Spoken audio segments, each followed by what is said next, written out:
Have you ever wondered how fate can bring together two people from completely different worlds in the most unexpected way?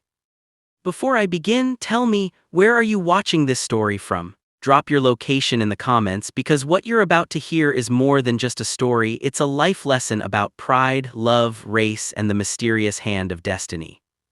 The sun was slowly sinking behind the tall pine trees that lined the quiet countryside road. The air was cool, and the only sound was the distant chirping of crickets and the hum of the evening wind. Amelia Winchester, a young woman in her early 20s, sat frustrated behind the wheel of her sleek white Jeep. Her golden hair fell over her face as she slammed her hands against the steering wheel. "Damn it," she muttered under her breath. Her car had broken down, no signal, no cars passing, nothing but silence and the empty stretch of gravel road. She was the daughter of billionaire Richard Winchester, one of the wealthiest men in Europe. Amelia was used to private chauffeurs, bodyguards, and luxury that most people only dreamed about. Yet here she was, all alone, stranded in the middle of nowhere with no one to call. She looked around nervously. The trees cast long, eerie shadows across the road. Amelia's heart began to race. For the first time in her life, she felt vulnerable. "What if someone dangerous comes along?" she whispered to herself.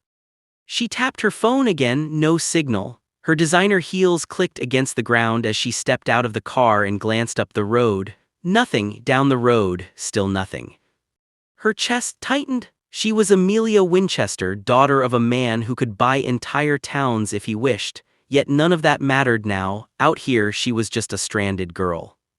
Just when she was about to give up hope, Amelia heard the faint squeaking sound of a chain and the rolling of tires on gravel. Her eyes narrowed. In the distance, she saw a boy approaching on a rusty bicycle. He was tall, dark-skinned, with sweat glistening on his forehead. His clothes were simple, worn-out jeans and a faded t-shirt. His shoes had holes in them and his hands were rough, marked with years of struggle. Amelia's heart skipped. She felt a mix of fear and relief. The boy slowed down as he reached her. He stopped, resting one foot on the ground, and looked at her white Jeep, then his eyes lifted to hers. "Evening, miss," he said politely, his accent heavy but soft. Amelia swallowed nervously. "Evening." He looked at the Jeep again. "Car trouble?" "Yes," she said quickly, it had just stopped. The boy nodded. "I can take a look for you, my name's Markson." She hesitated. Amelia had been raised in a world where boys like Markson were invisible. Her father often spoke with contempt about people from the other side of society. And now, standing in front of her was exactly that, a poor, black boy offering help. Her first instinct was to refuse, but she glanced at her phone again, no signal. She looked at the empty road. She had no choice. "Fine," she said reluctantly. "Do you know about cars?" Markson smiled faintly. "Not much about fancy cars like this, but an engine is an engine. Let me try." Markson leaned his bicycle against a tree and rolled up his sleeves. His hands were steady as he opened the hood of the Jeep. Amelia watched him carefully, arms crossed. She couldn't help but notice the sweat dripping down his temples, the muscles in his arms tightening as he worked. He looked nothing like the wealthy young men she was used to, those who wore tailored suits and spoke with arrogance. Markson was raw, rugged, and humble. He checked the engine, tightened a few bolts, and adjusted the wires. "Try it now," he said after a few minutes.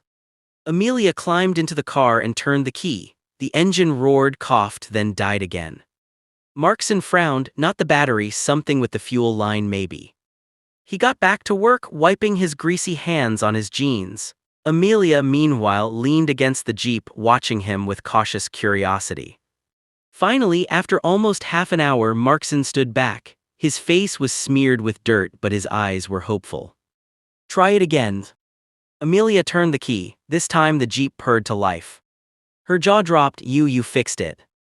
Markson shrugged, smiling shyly. "Just a loose connection, nothing big."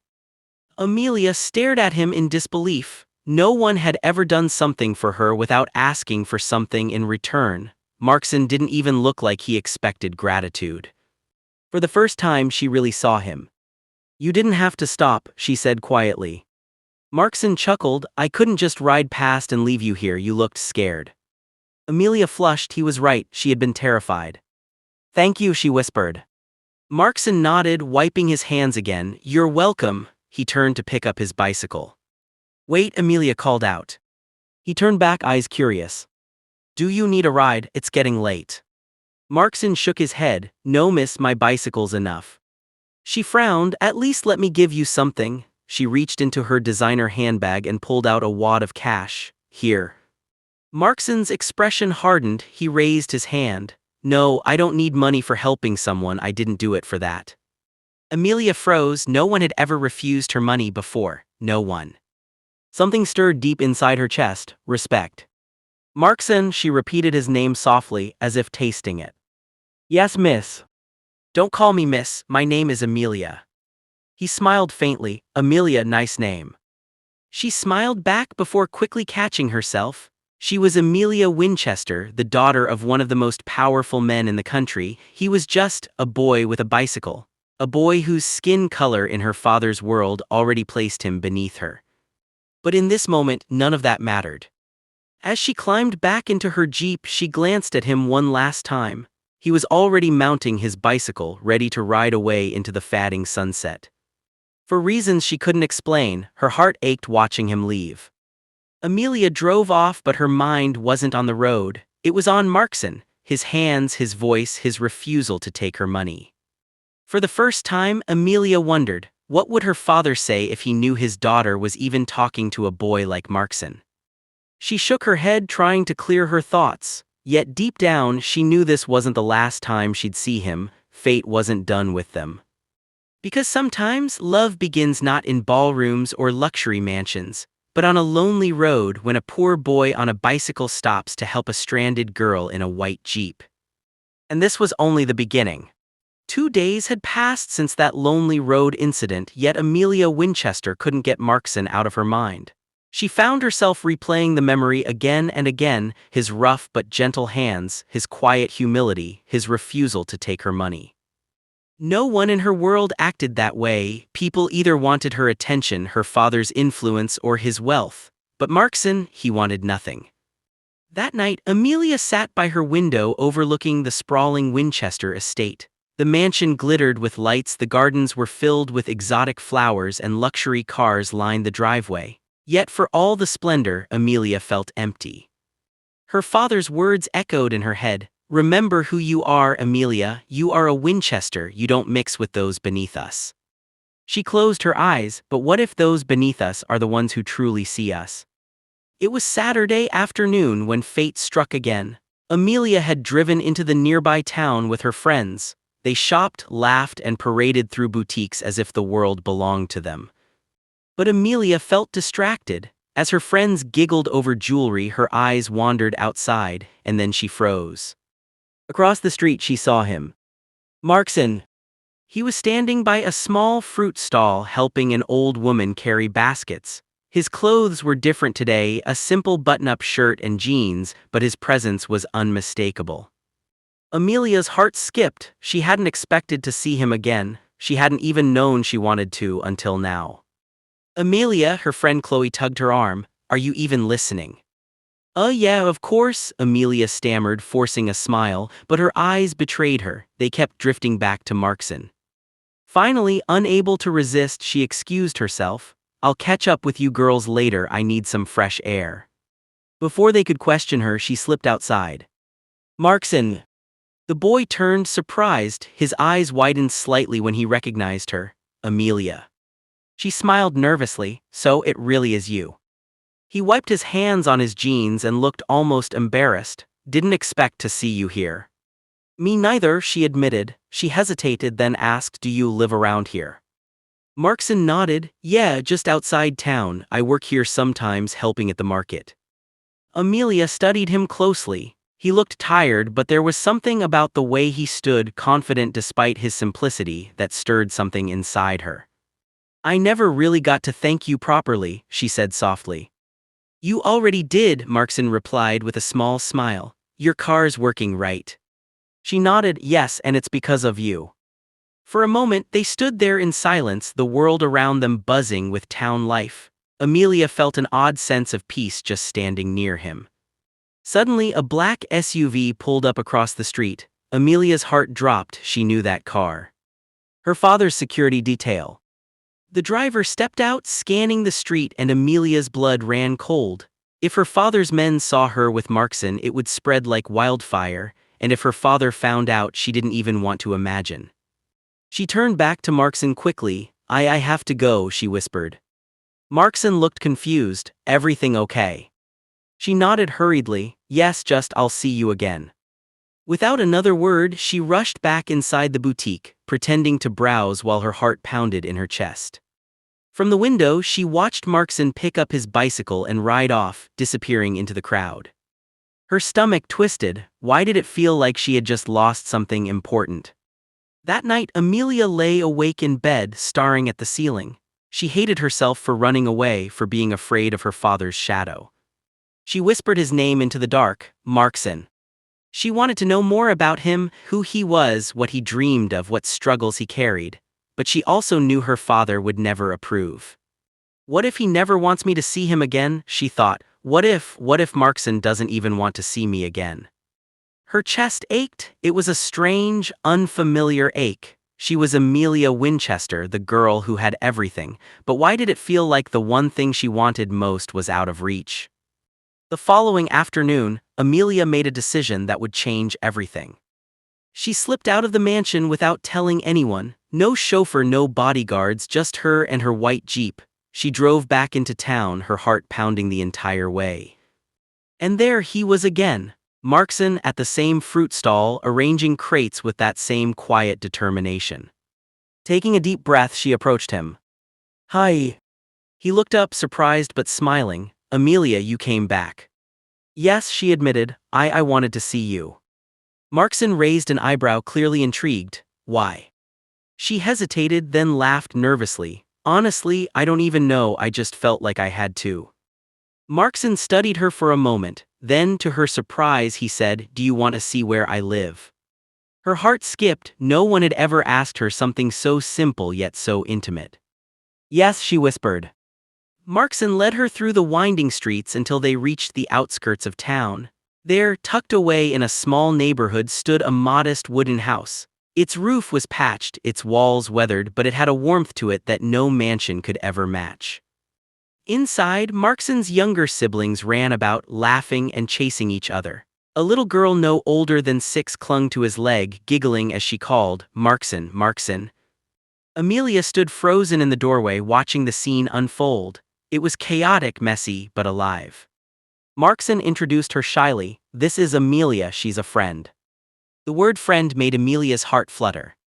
The children greeted her warmly, their smiles genuine, their eyes curious. Amelia felt her chest tighten. She had never been welcomed like this, not for her money, not for her name, but simply for being there. For the first time, Amelia Winchester felt like she belonged. As the sun began to set, Amelia realized she had to leave before her absence was noticed. She thanked Markson and his siblings, promising she'd come back again. But as she drove away, she didn't notice the pair of eyes watching her from across the street. It was one of her father's men. He pulled out his phone, his voice low and urgent. Sir, I think you'll want to hear this. Your daughter, she was seen with someone, a boy, a black boy. And just like that, the storm was about to begin. The next few weeks were a dangerous game. Amelia Winchester, Billionaire's daughter, became a master of sneaking out. Every chance she got, she drove into town without telling her father, slipping away from her guards with excuses that grew bolder each day. And every time she went to see Markson. Their meetings were small, quiet moments stolen from the judgment of the world. She'd sit on the porch of his little wooden house, watching him repair his bicycle or play with his siblings. Sometimes they'd walk by the river, talking about everything and nothing at once. For Amelia, these were the happiest moments of her life. For Markson, they were miracles he never thought possible. But both of them knew they were playing with fire. One evening, as they sat by the river, Amelia asked softly, Do you ever wonder why fate brought us together? Markson chuckled, Fate, I don't know, I just know that I saw someone stranded on a road and I couldn't leave her there. But you could have, she insisted. You could have ridden past, pretended not to see me. Markson's gaze softened. Maybe I couldn't, maybe I was meant to stop. Their eyes locked, and for the first time, Amelia felt the weight of what she was risking. Her father's empire, her reputation, her safety. But sitting there with Markson's hand brushing against hers, none of it mattered. "Markson," she whispered, "I don't care about what people think. I don't care about money or race or names. All I know is when I'm with you, I feel alive." Markson's heart raced. He had never been loved like this, never been seen beyond the color of his skin or the poverty of his home.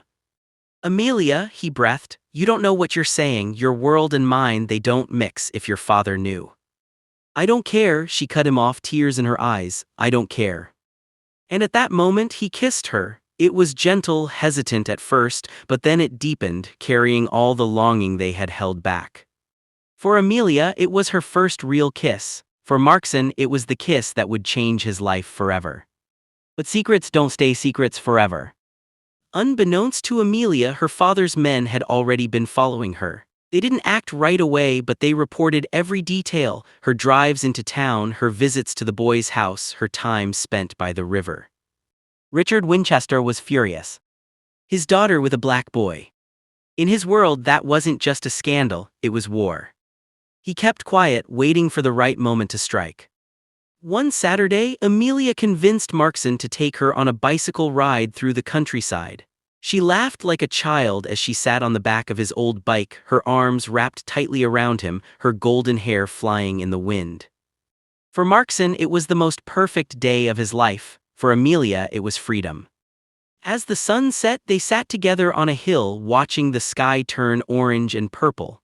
Amelia rested her head on his shoulder and whispered, "I wish this moment could last forever." But forever was shorter than she thought. Because that night when she returned home, her father was waiting. Richard Winchester stood in the grand living room, his eyes cold, his jaw tight. "Where have you been?" he demanded. Amelia froze. I was out with friends." "Don't lie to me," he thundered. He slammed a folder onto the table. Inside were photographs, grainy but clear enough. Amelia with Markson at the river, on his porch, on his bicycle. Her heart dropped. "Amelia Winchester," her father hissed, "do you have any idea what you're doing? You're humiliating this family. You're throwing your future away for some poor black boy who has nothing to offer you." Tears welled in Amelia's eyes. "He offered me something you never could: kindness, respect, love." Richard's face turned red with rage. Love doesn't pay bills, love doesn't build empires. That boy will never be good enough for you, and I forbid you to see him again." Amelia's voice cracked, but her spirit didn't break. "You can control my life, father, but you will never control my heart." The next day, Amelia rushed to warn Markson. Her eyes were swollen from crying, her hands trembling. "They know," she whispered. "My father knows everything." Markson's face darkened. "Then you shouldn't be here, it's too dangerous." "No," she grabbed his hands desperately. "I don't care, I love you, Markson, I can't lose you." Markson looked into her eyes, his heart shattering. He loved her too, more than he thought possible. But he knew the power her father held, he knew the storm that was coming. "Amelia," he said, voice heavy with pain, "sometimes love isn't enough. Sometimes letting go is the only way to protect what you love." Tears spilled down Amelia's cheeks. "Don't say that, please don't say that." Markson cupped her face, his thumb brushing away her tears. "No matter where life takes us, remember this: you were my miracle, you changed everything for me." And with one final kiss, he let her go. Weeks passed. Amelia was watched closely, her every move controlled. Markson vanished from town, taking his bicycle and disappearing into the unknown. But Amelia never forgot him. She never forgot the boy who stopped on a lonely road and offered his hands when no one else would. Every time she saw her reflection, she remembered his words. Every time she heard the sound of a bicycle passing by, her heart ached. Some stories don't end happily ever after. Some stories end with a memory powerful enough to last a lifetime. Because in the end, love isn't always about staying together. Sometimes it's about the courage to fight for what feels impossible, even if the world tears you apart.